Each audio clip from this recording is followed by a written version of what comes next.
Hello, everyone. I'm Steve Lentini, and I'm the host for the podcast Different Thinking for Different Times.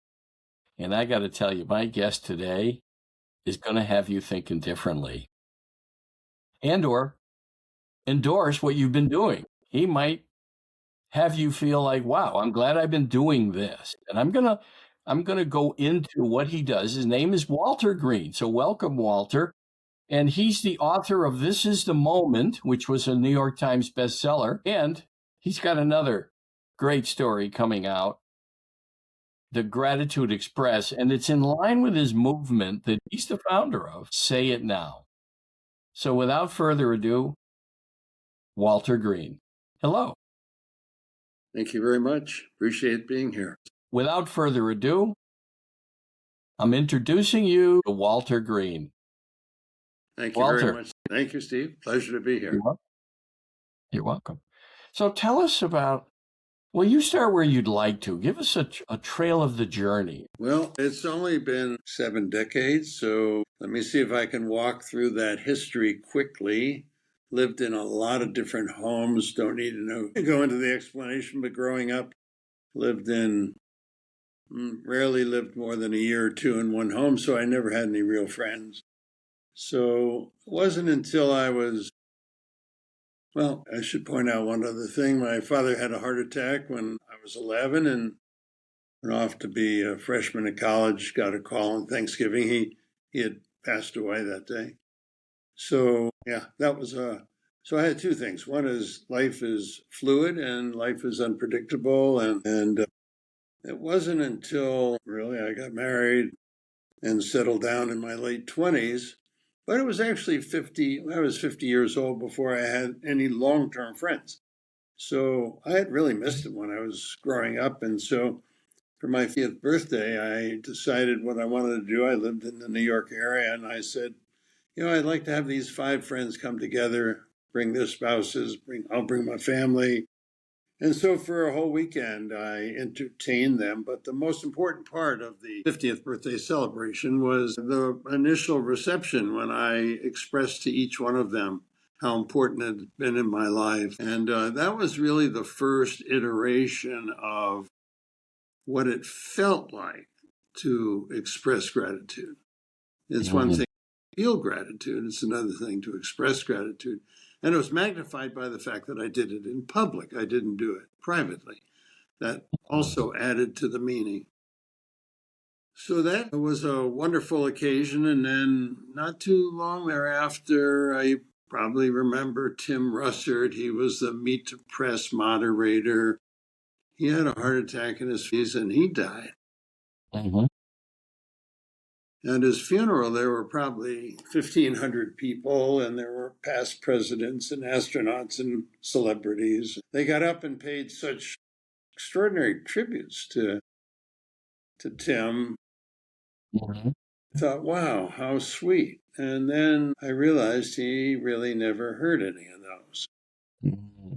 I'm thinking, that doesn't really make sense.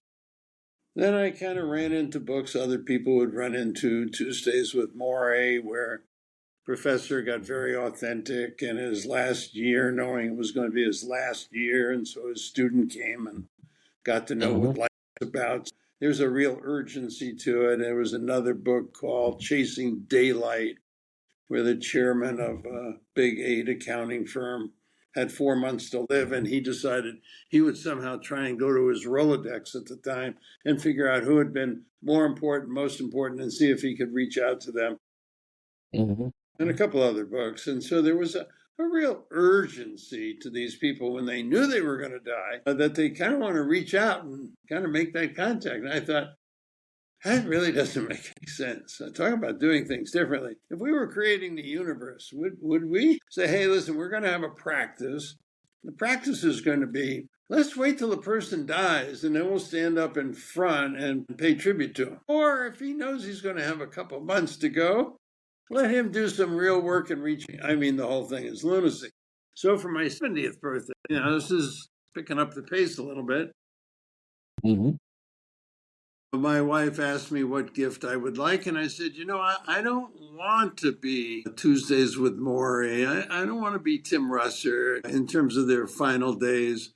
I want to have a whole year that I could reach out to people who've been really important to me.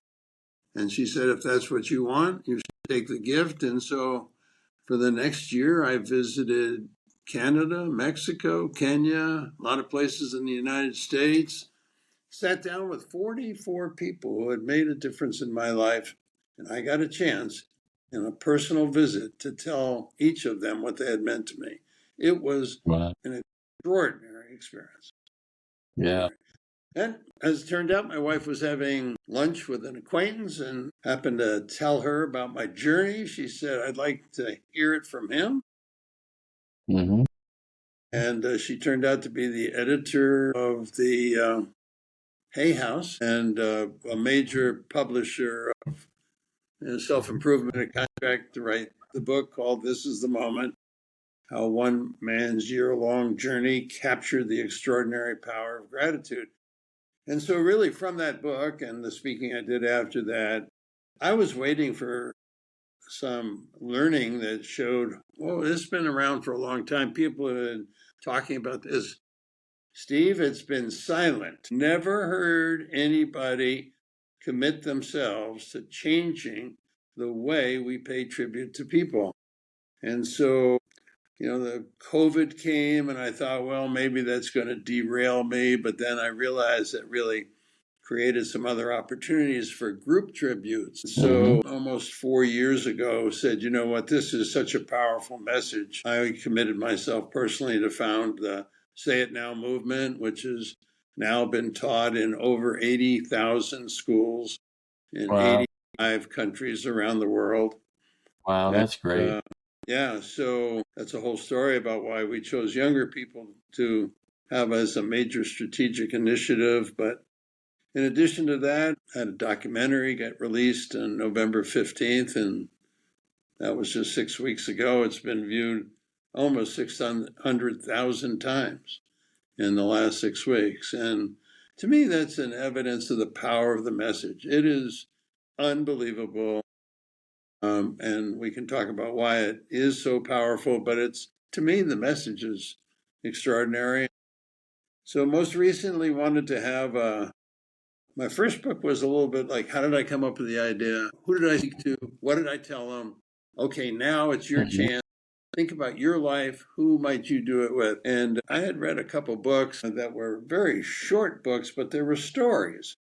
And I said, I love storytelling as a way of getting the message, which gave birth to the idea of what about a train ride on the Gratitude Express? So it's a short book. It's in pre-order now and illustrated, and it relates to ages from 9 to 90. And I don't talk about what Say It Now is in the story. I just bring you on the journey. And when you land at the destination, you know what Say It Now is. So that's a 70-year history of the movement. Well, I'm in the 70th iteration. I'll be 74 in October next year. So yeah, we have a lot of alignment, and of course the gratitude is really powerful, and to have it in all those schools, to be talking about saying it now, that's fascinating. That for kids to get that experience, and that's an ongoing part of the movement. Yeah. So, well, here's the idea. We could pick a couple of contemporaries of ours, people in their 70s and 80s, but it's helpful. They know what regret feels like because they all know, oh my gosh, I wish I had told such and such what he meant to me. So that's a rich audience because they've suffered from not doing it. Yeah. Okay. So that's okay, fertile ground, but let's think about that for a moment. How about people in their 50s? Yeah. They may still even have their parents alive, and they have children that they could influence. That's a very good market segment. Give some thought to that. And then we said, well, both of those audiences need to kind of unlearn the custom Mm-hmm. and the practice. What if we chose a segment that we just taught the way it ideally would be without having to unlearn anything? And I think Mm-hmm. let's go for that. That's not that it's only that, but that's an important part of why we dedicated our effort to providing study guides and experiences in 85 countries around the world. Mm-hmm. Mm-hmm. That's great. The way their lives will change will be amazing for them, and it'd be great to have someone fast forward 15 years from now or 10 years from now in a scientific, as part of scientific research, is how did that impact your life, that practice? Because I can tell you, that wasn't discussed in schools. I was born in 1952. That wasn't discussed in schools. And when I had my near-death experience 23 and a half years ago, even the EMTs reacted with like, what? You're grateful? They just didn't understand the concept. Yeah, well, I don't think young people, if we do this really well, Mm-hmm. will know anything other than this is the way to make the most out of one's life. People won't necessarily say, I'm glad I did this versus something else. They will only know this as the way to do That's it, and true. they will get the fulfillment from it. And what's unbelievable, I was in the executive conference center business for 30 years and really had a lot of pride in creating a whole new product in the hospitality field. We had a great selling proposition, create an ideal environment for executive meetings so they don't meet in traditional hotels. It was really a good selling proposition. Steve, it doesn't compare to this selling proposition. That's true. Over 10 million expressions. I have not heard one person, I've heard thousands, I haven't heard one person come to me and say, you know what, I'm sorry I did that. Yeah, not one person said they regretted not doing it out of 10 million people. Right. So it's a powerful thing. And you know what? I have nothing to sell, incidentally. I'm not selling anything. You don't really even need to buy a book. You don't need to watch a documentary, although it's free on YouTube. You don't need to do anything.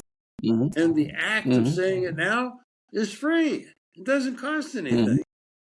You tell me what's free, doesn't cost anything, changes your life and changes the other person's life. Come on. Yeah. Yeah. And where can they see it? What's it called on YouTube? Just go to YouTube and type in the Say It Now documentary. Oh, the Say It Now. Okay. Yeah.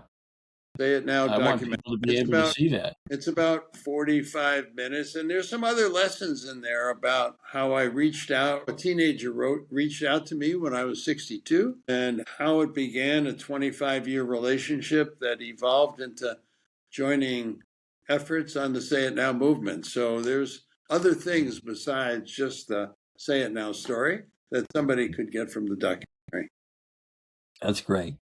So tell us now a little bit about the Gratitude Express, because it's fascinating to me that it's a train ride. I get the value of that in telling the story, but tell us a little bit about it. Well, the premise, you have to begin with, we have this society that honors people who are self-made.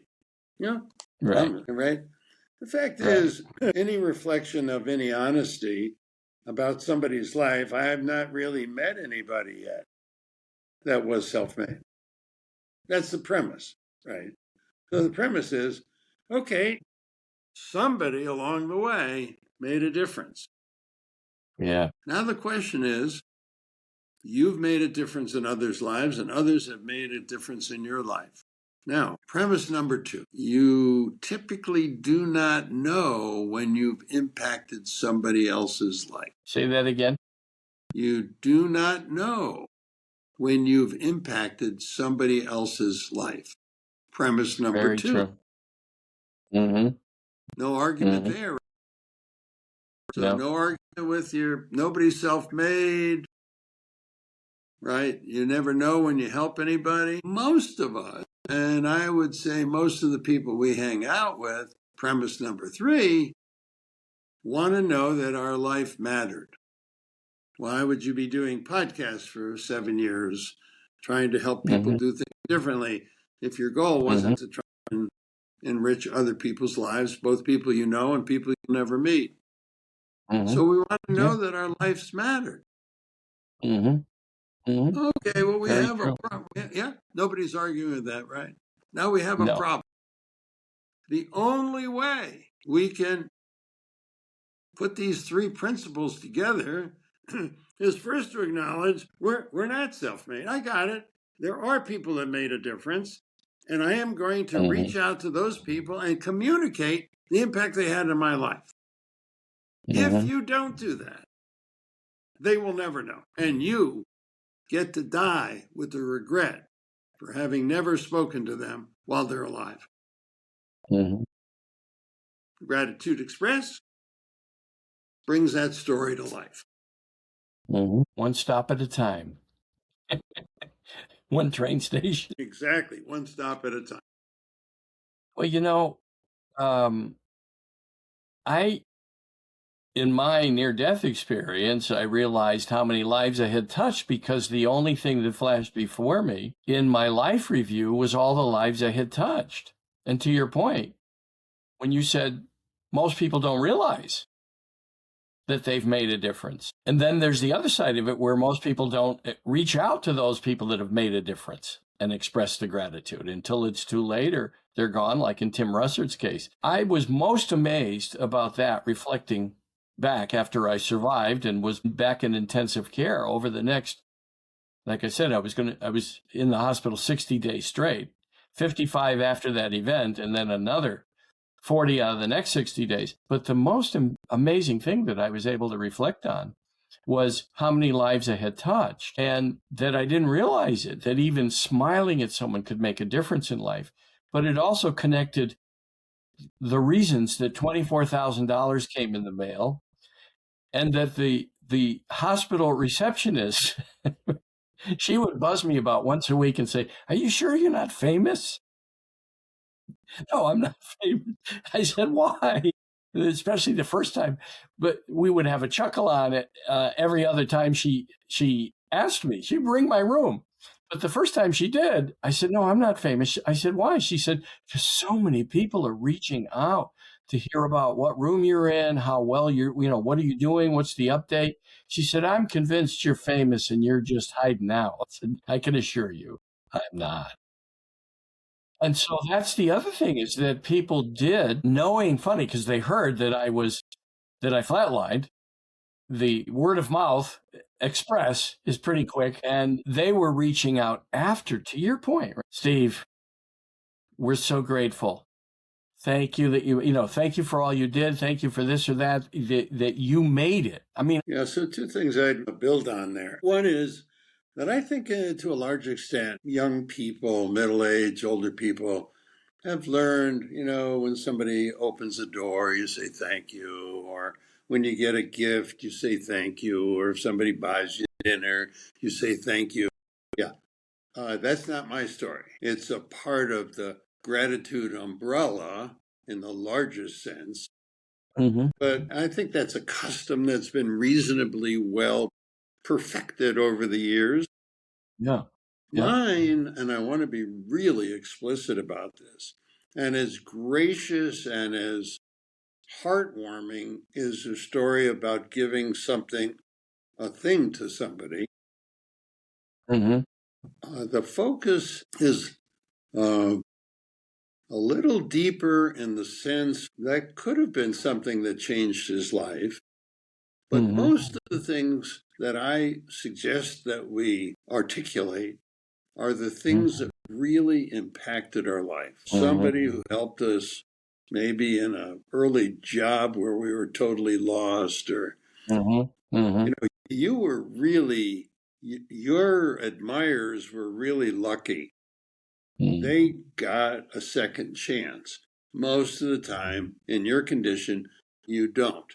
So all of the people that got there and said whatever will never be aware of the fact, oh my God, what would it felt like if he wasn't there afterwards? Yeah. True. So those are the two things. One, always nice to be nice, but to be deeply grateful for people who have impacted our life while they're still here. is the rich territory that I'm mining. Yeah. It's great for everybody that gets the message. It's a great message. You are now reversing that.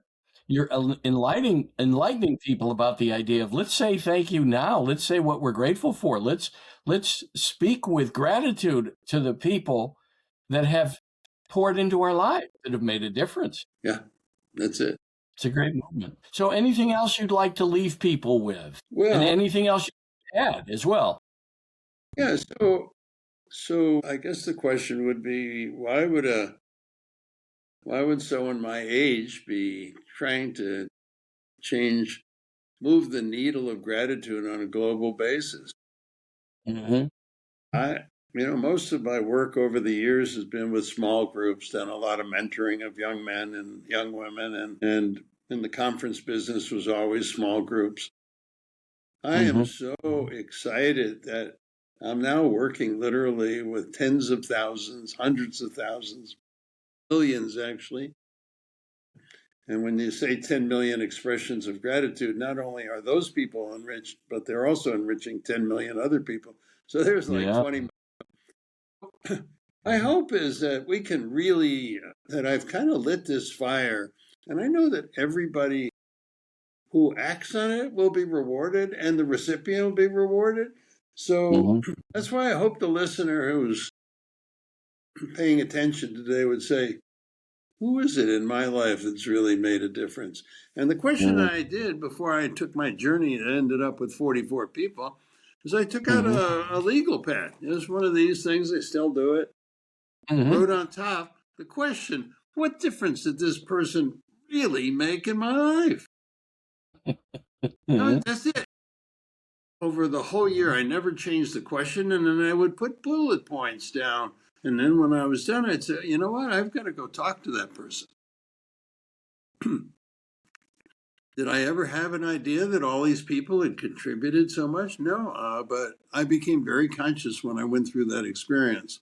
So my hope is that people will try it with one. I know they're going to say, I don't have 44, but I hope they have one. Try it.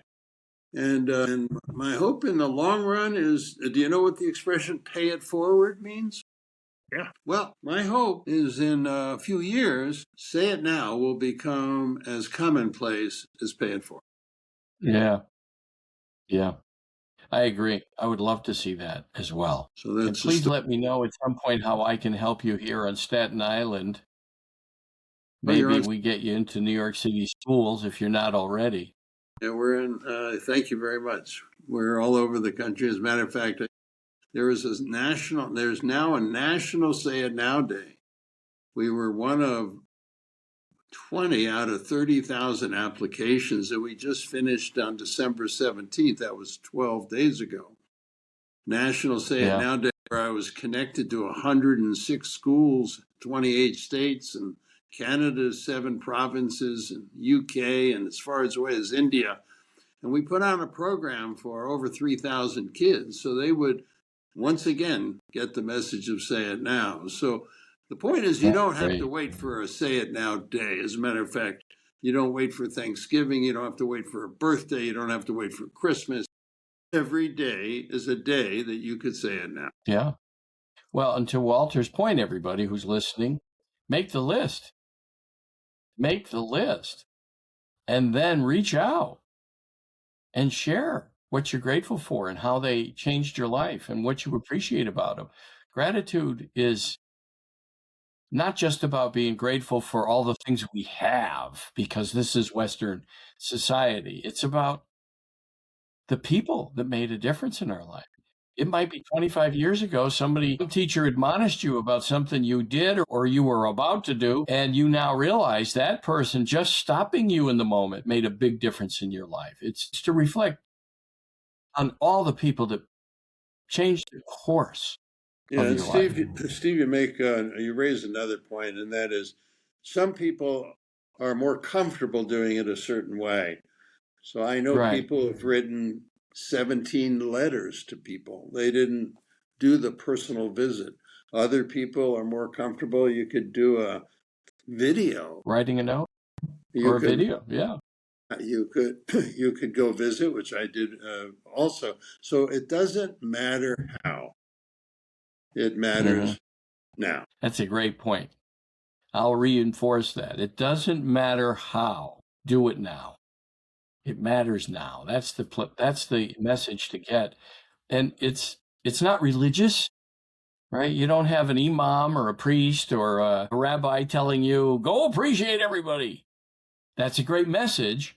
This is something that is agnostic. It's different thinking when you think about the last time you were at a dinner table with your family and you said, hey, let's all express what we're grateful for. And if it hadn't been done previously, what were their reactions to it? Because I've been at tables where it wasn't done. Yeah, I heard a story just What? recently. Thanksgiving, a person called me and they said, I want you to know, because they get so excited when they figure out different ways to do it. What absolutely stuns me is that sometimes it even rebuilds a relationship that has been fractured when the person thinks about, well, it got fractured, but what about all the influences before that? This is not about repairing relationships, although it can. It's about really the low hanging fruit of people who've been around you your whole life. Mm-hmm. So this friend of mine says, I just want you to know what we did at Thanksgiving, this last Thanksgiving. She said, I decided to start a custom that I guess she had 15 or 20 people at Thanksgiving. I'm going to pick one person. I'm going to ask everybody who would like to share about how that person has changed their life or influenced their life. We're going to do that at Thanksgiving dinner. And so she picked a younger person who had been very helpful to some of the older people in the family. Mm-hmm. And the tradition now was that after he did it, he gets to pick the person for the next year, and they're going to keep the tradition going forever. I love that. Oh, I That's love so that cool. too. Yeah, so to your That's point, this message is universal. It's not yeah. Republican, it's not Democratic, it's not independent, it's not religious, it's universal. It's not old, it's not young. I've had kindergarten teachers change the lives of their teachers. Kindergartners, 5-year-old, change the life of a parent, Yeah. of a teacher. Yeah. So Yeah. nobody listening that this does not apply to. Now, here's the That's last very thing I'm true. going to say. Go ahead. Before your podcast, many of your listeners were unaware of this idea. They were really good at getting ready for when the person passed to pay a nice tribute. So they were, let's call what's usually referred to as unconscious, that there is a Mm-hmm. better way, right? Mm-hmm. And there's no reason for them to be competent because they never even thought about the need to do it. Now on your program, they get the bonus of learning about it. But here's the problem. If they don't act on it, they are no longer unconscious, It's true. right? They're That's true. conscious incompetence, and the regrets that they feel are going to be much deeper. So that's my inspiration to people. It's true. Now that you're aware of this, it'll hurt more if you don't do it. Exactly. I'm sorry to leave on a threatening note. It's not meant to be threatening, it's meant to be enlightening. There's just so many rewards for doing it. Just find one person who's made a difference, and however you choose to do it, see what the experience is like. Yeah. Without a doubt. And I can tell you, it's in perfect alignment with different thinking for different times. For people to move from small minded thinking, hanging on to little things that someone did to them, by the way. I put that in quotes because it's a choice. We choose to hang on to the hurt. Instead, right, to express, find all the ways, even people that might have hurt you once, how did they pour into you? Ask that question. How did they help you? How did they maybe nudge your journey? And to express appreciation for that. And maybe, to Walter's point, it might repair the relationship. This is not the whole point of it, though. It's to express appreciation when you make the list of people that have moved the needle for you, that have changed your life. Exactly. And Steve, the most amazing story I heard last month was a woman who had read my first book, This is the Moment, and never had a particularly warm or affectionate relationship with her father, who was not very expressive. She came in, she said, I have to tell you the story. I said, what's the story? She said, I guess this goes back to Father's Day. So the story wasn't that current. It's like 6 months ago. And she said, I thought about my father and I said, what difference did he really make in my life? And I couldn't even think of anything that he ever did. And she said, but then, I had a really happy childhood and I began to reflect on how come I had such a happy childhood? And I realized how much my father had done. So she wrote a note. And once she started writing the note, it just flowed. And she put it in the middle of a Father's Day card, went to visit her father. Now, hang on, fasten your seatbelt. She said, Dad, here's your Father's Day card, and I want you to know I'm going to read this letter to you. She reads the letter to him, and he doesn't even react. I am like stunned, like saying, oh my God, this may be the first example of somebody who did it, who's sorry they did it. I said, Right. what was the experience like?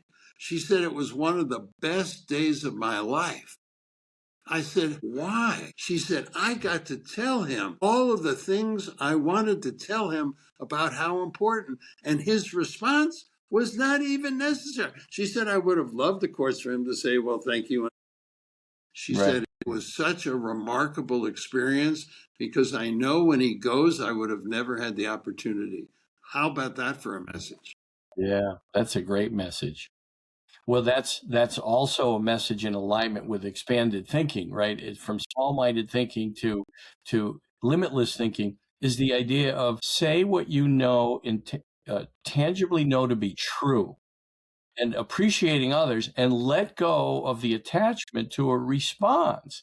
Because often when we don't get what we want for a response from people, we're upset, right? Again, we've engaged what I call the acorn brain, and it's got us in some emotional state that is not true.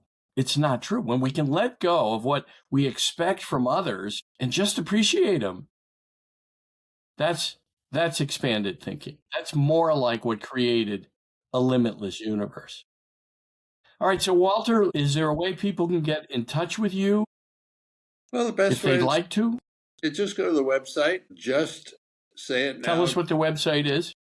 JustSayItNow.org. And incidentally, in there, JustSayItNow.org. Just say it now. And there'll be some help there for people who want to figure out how do you do this, whether you do it in writing or whatever. There's also a TED Talk that I gave and other ways to help people move forward on this. That's great. Well, I'm grateful we met. And for people that have questions of me, email me, steve@stevelentini.com, steve@stevelentini.com, and go to justsayitnow.org if you want to reach out to Walter's people, Walter himself, learn more, buy a book. It's a fascinating message. And maybe encourage your kids or other people in your family to go see the documentary on YouTube. And I'm sure there's a link to it on the website. Yeah, well, actually, all I have to do is type in Say It Now documentary on the YouTube. And it pops up. There you go. Say it now. Say it now. All right, everybody.